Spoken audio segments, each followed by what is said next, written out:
আচ্ছা, আপনি কি কাজে যুক্ত আছেন? আমি একজন সাধারণ ইটভাটার শ্রমিক।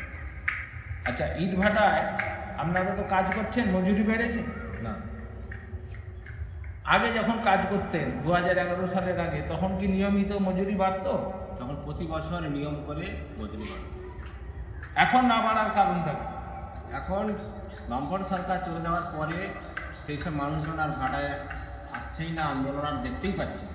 শুনতে পাচ্ছি তৃণমূল কংগ্রেসের যে ইউনিয়ন আছে তারাই টাকা খেয়ে নিচ্ছে, সাধারণের দিকে আর তাকাচ্ছে না, শ্রমিকদের কথা ভাবছেই না।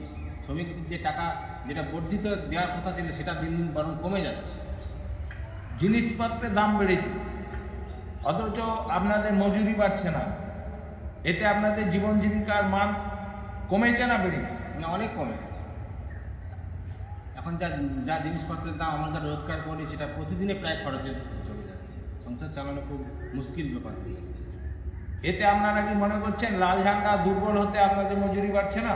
অবশ্যই আমরা 2011 পর থেকে, লাল ঝান্ডা চলে যাওয়ার পর থেকে ধীরে ধীরে এখন এমন একটা পরিস্থিতি এসে গেছে যে মানুষ যে কী করবে দিশাহারা। মানুষ বা আমরাও চাইছি, আমাদের যারা ভাটা শ্রমিক তারাও চাইছে যে পুনরায় মনে হচ্ছে লাল ঝান্ডা ফিরিয়ে আনতে হবে, তাছাড়া আমাদের আর বাঁচার উপায় নেই। এই যে নির্বাচন, এই নির্বাচনে আপনারা কি ভাবছেন?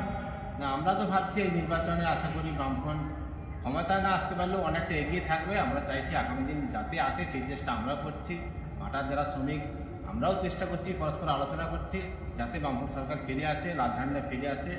আমাদের মজুরিতে যারা আমরা শ্রমিক মানুষ, আমরা যাতে একটু ভালোভাবে বসবাস করতে পারি, বাঁচতে পারি, এই জীবনযাত্রার মান যাতে উন্নত হয় সেজন্য আমরাও চাইছি লাল ঝান্ডা ফিরে আসুক, বামফ্রন্ট সরকার ফিরে আসুক, তাকে আমরা আবার সব রাজ্যে প্রতিষ্ঠা করতে চাইছি। আচ্ছা, আপনারা তো বাজারে ঘোরেন, সমাজে ঘোরেন, বিভিন্ন রাস্তাঘাটে বেরোচ্ছেন, আপনারা কি মানুষের কাছে আওয়াজ পাচ্ছেন যে এই সরকার, তৃণমূল সরকার বা মমতা সরকার আবার ফিরে আসছে, এই আওয়াজ কি পাচ্ছেন? না, বিশেষ কিছু পাচ্ছি না। মানুষ তো খুব স্তব্ধভাবে নীরবভাবে চলছে, কারণ জোর করে মুখ খোলার সাহসটা পাচ্ছে না সরকারের আমলে। আগে বামফ্রন্ট সরকারের আমল ছিল, তখন যারা জোর করে কিছু বলতে পারত। এখন মানুষ যেন ভয়ে সেতেই আছে যে জোর করে মুখ খুললেই যেন তার উপর কিছু একটা আক্রমণ আসতে পারে, এই ভয়ে হয়তো কিছু বলছে না। এইভাবে মানুষ নিস্তব্ধ হয়ে ভিতরে একটা অন্তরের চাপ নিয়ে বসবাস করছে।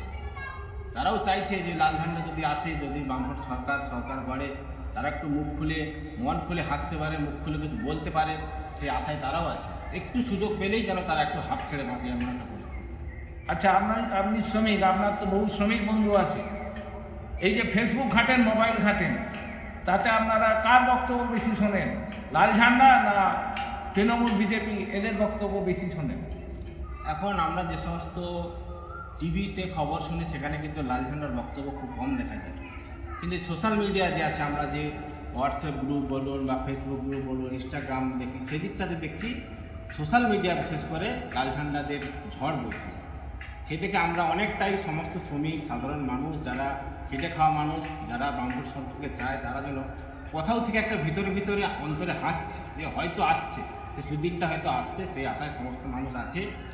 তা আমরাও সেই পথে আছি, আমরাও যারা শ্রমিক আমরা পরস্পর আলোচনার মধ্যে আছি, বামফ্রন্ট সরকার যাতে ফিরে আসে সেই চেষ্টা করা হোক, সবাই মিলে এই চেষ্টাতে আছি।